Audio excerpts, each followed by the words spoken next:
What are you holding on to? And I ask that question, what are you holding on to? Because a lot of us cannot let things go. We seem to hold on to things. We seem, if somebody do something to us, we hold them accountable until the end of time.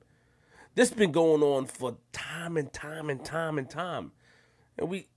And because a lot of us have inner demons, it feels good when we lash out on others, when we hold something against others, when we can finally point the finger like, ah, ha, ha, because the finger is not pointed at us. And a lot of us deal with internal problems.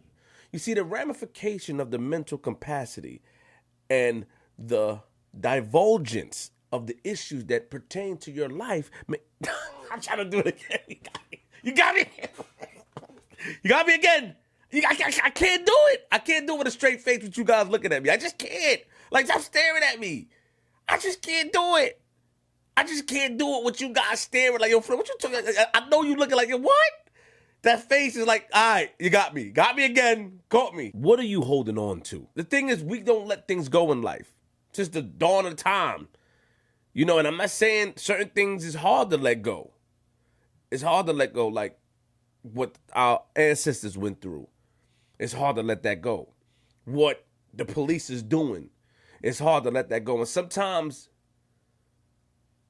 even though it's hard to let it go, sometimes it's better to let things go because it gives you a peace of mind. What are you holding on to? I can tell you what I hold on to. I hold on to the fact that a lot of mistakes that I've made, you know what I mean? And I beat myself up mentally, like, damn, Flip, what do you do?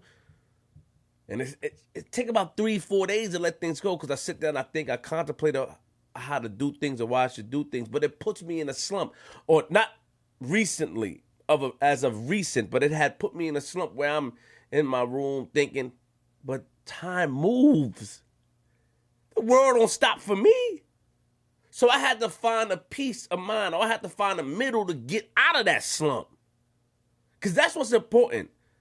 Because at the snap of a finger, something can happen. Everything is past, man. You miss your opportunity. A lot of us need to look inside. Need to look and face our own demons before we point at others. We need to. We need to look inside. We need to understand that pointing at somebody else because of our faults. Because do unto others what you want done unto yourself. You wouldn't like anybody pointing at you and making fun of you, so you shouldn't do the same thing with somebody. You shouldn't hold them accountable. You hold them accountable. You can forgive but not forget. I respect that. But when you hold somebody accountable, when you harbor these things, you don't have to be cool with them. But when you harbor these things, that shows your character. I done seen things happen, and I can't tell somebody when to let go. I'm just saying that think about the other side of the spectrum. Put yourself in that person's shoes. There's a lot of things that we can't let go.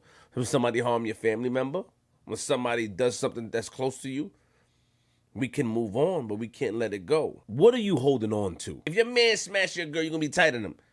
But I know a lot of dudes that smash dudes' girls that end up get over it. Because she end up smashing somebody else or doing it to the other person. Think about what I'm saying. Now, you expect better from your man, but people get hurt. And because they don't know better, you end up doing something that land you in jail. You lose everything, and now you're contemplating while you're sitting in the side. I've seen a lot of guys regret what they did. Like, man, I should have just walked away and moved on. And moving on don't necessarily mean forgiving. It means forgiving the person. It means letting go so you could be able to move on in life. So you could be able to be calm and easy. So that's why I asked that question. And it applies to my subject. What are you holding on to? Chris Brown and Young Thug. They dropped a mixtape, Slime B, one of the hottest of 2020. While we go through all this stuff, one of the hottest of 2020, 12 tracks of fire, I listen to every single song. Woo! I listen to every single song. Fire. Man. And it makes me think that I see everything going on, man. Shout out, first of all, let me give some respect. Chris Brown, Young Thug, salute. Salute. This is hot. I mean, I can go through the tracks. I mean, Say You Love Me, Go Crazy, Trap Back, the stuff with E40, the stuff with Gunna. Like, it's hot. Get it right now. If you don't got it, get it right now. I feel like I'm high. I'm on coke. I'm on codeine. I just feel like it just make me feel high without getting high.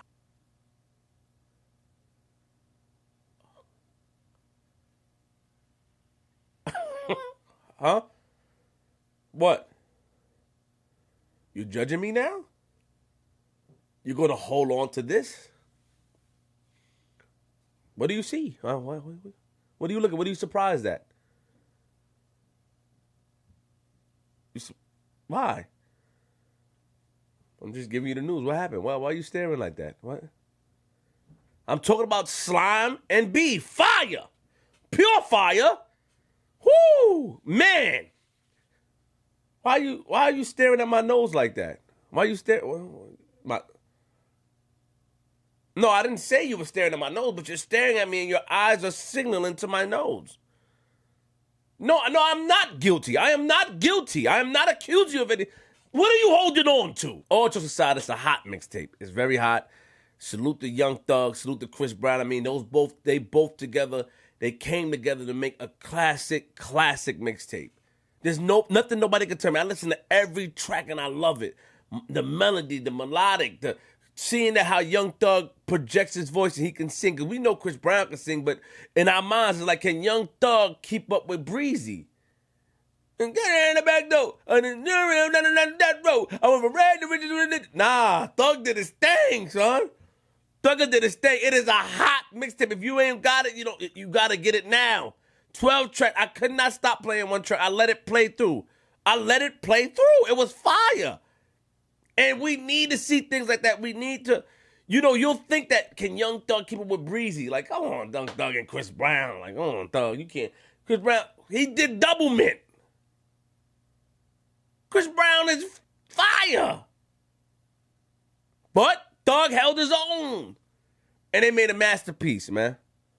Some of my favorite records is Say You Love Me, Go Crazy, Trap Back, Undrunk with E40 and Too Short. I Ain't Tryna, City Girls. Like, it's hot.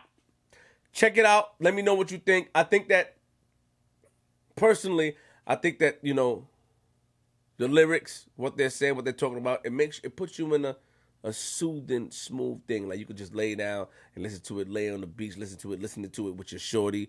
It's not a turned up, it's some turned up, but if you can listen to it with your shorty, it's cool, man. You know what I mean? I think they're telling about their life, but to me, it's like they're getting high and doing it, drinking codeine and all that stuff. But other than that, it's dope. But the subject today is Breezy. When are y'all gonna let it go? The thing happened with Rihanna in 2009, man. I know, come on, a lot of us come from a domestic violence home, man. A lot of us witnessed that. When y'all gonna let it go, man? A lot of people do things and sit in with all these practices. You practicing what? Cousins sleeping with, come on, man. Brothers and sisters, what are we looking at? We support the most craziest things we watch. When are we gonna let it go? Charlie Sheen, Dennis Rodman, Tyson, shout out my man. A lot of these guys went through these things, man. We gotta let it go, man. Let them live. It's a mistake. We tend to take the fact that they are on a pedestal, so, we want to attack them. Oh, come on, you did it to Rihanna. Rihanna's fire, man. Look what she did to Drake. She's ill. She's from the islands. The island coochie is the best coochie. It drips. It slides down the leg. How you can expect nobody not to go crazy? It is. It makes no... It's ill, bro. I know. Trust me. You know what I'm saying? But we got to stop how he got caught up with an island thing. You know what I mean? He was in a trance. And, it happened. You know what I'm saying? And the thing is, all jokes aside, I feel like he suffered enough. I feel like he had taken so much attacks that his heart, like Lil Mama said about him on my interview, his heart has become hardened. Let it go. I'm not saying forgive him. I'm not saying forget it. I'm sorry. But forgive. Rihanna forgave him. They're around. They're in the same vicinity. They walk around. That woman is powerful. Look at how she look. Rihanna look at me through the phone. I'm like, oh man. And I'm gonna keep it 100. Rihanna the type of girl like you see at a gala, and you gotta go to the bathroom and release one. You have to, because you're gonna be there with your pants like this. She smell good, she look good, pretty feet, nice smile. It's the islands.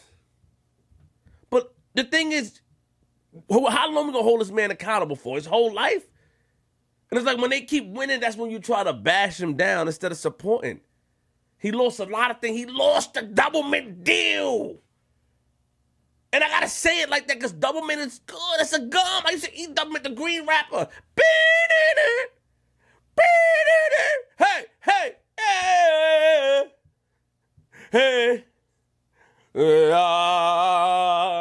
You and me speeding through the speeding light and an eternity. What? Come on. And a lot of us been through my thing is that we've witnessed this thing. Do we want our parents and stuff to be held accountable, to be shunned from the family barbecue because of what they did to one another?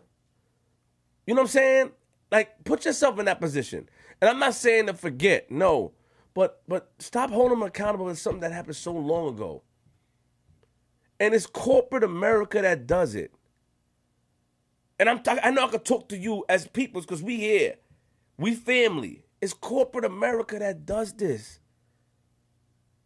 They got presidents saying this and that and the third. I got no problem with nobody. They got a lot of things being said and being done, and they're forgiving police for killing people.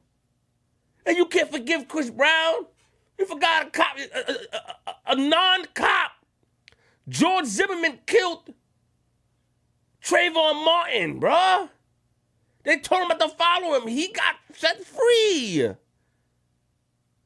He's free. All these people do these things and they get free. Mike Brown. Who else? But anyway, let's get to the topics. I'm going to do the topics, each topic less than a minute. Let me get my timer. Southwest T, Big Meech Brother's home after doing 12 years. He's supposed to be released 2026. He got home early because of CV3PO. And, you know, he's home, man. As y'all know, BMF, the Empire, all that stuff going on. 50 is working on a show for the BMF brand, and it feels good for him to be home. And a lot of people are like, yo, Flip, he hurt the community and stuff like that. Who is better than Southwest T to help the youths out there? People that the youths have been idolizing.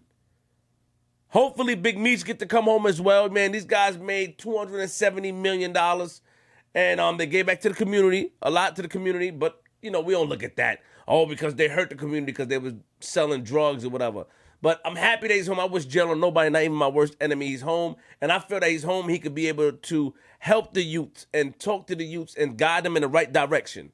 That's how I feel. The baby is in the news again. He assaulted a driver, man. I like the baby. That's my man. I rock with him. But he from the hood. And he gonna put hands on who he put hands on, because a lot of people try to make it seem like, yo, he crazy. We seen the girl touch him in the face with the hot thing. He shouldn't have did that. Cool. It was a girl. You shouldn't have did that. You know, you a celebrity. Sometimes, you know, like I said, when stardom happens so quick, a lot of us are not able to adjust to what's going on. I'm not making excuses. But the baby, you know what I mean? He's out here doing it again. I mean, the baby, I'm going to keep it real. I like you. I got to do this in a minute, but you can't keep getting away with that, homie. Like, they got a warrant out for your arrest now because you punched a driver in the back of his head, you know, because the driver actually had to smoke weed in his Sprinter. You got to respect the game, and I hope the driver spoke respectfully, but he went upside his head. Now there's a warrant. Man, free the baby. I don't know what he's doing. He got a lot of money, got a lot of hot records, and he going to do what he want to do, man. But you got to chill. Bull out, baby. Bull out. Nicolas Cage is set to play Joe Exotic in The Tiger King. Now, shout out to Joe Exotic. Free him. Free Joe Exotic. This might be longer than a minute, but let me put some respect on Nicolas Cage's name. We got Face Off, National Treasure, Ghost Rider, Gone in 60 Seconds. Nicolas Cage was the man. Whee, what a predicament. You know what I mean? Joe Exotic, I want to see how you going to act those songs, man. Joe Exotic got hits. Let's not hate on Joe Exotic hits. Yeah, his country's a little weird, and he talking about some Skittles stuff, but we gotta respect the country how it is, man. It is what it is. And he got hits. You know what I mean? And I feel that he was sort of derailed and blackmailed into the trouble that he's in. He asked for the pardon for President Donald Trump, and let's see if Trump give him the pardon. Free Joe Exotic. That's how I feel. You know what I mean? I don't think he really wanted her to get, you know what I'm saying? I think that it was just blown out of proportion from watching it. Let's see how the story developed, though. But Nicolas Cage is my man. I rock with Nicolas Cage heavy. I do rock with him heavy. I think Nicolas Cage is dope. I think he's a great actor. You know what I mean? We passed a minute, but I gotta go. I gotta put some respect on Nicolas Cage's name because he's fire. We ain't gonna play around with Nicolas Cage. A lot of y'all forget about no. You gotta remember Nicolas Cage. So I want to see what he do. Tiger King, he set the plan. Salute.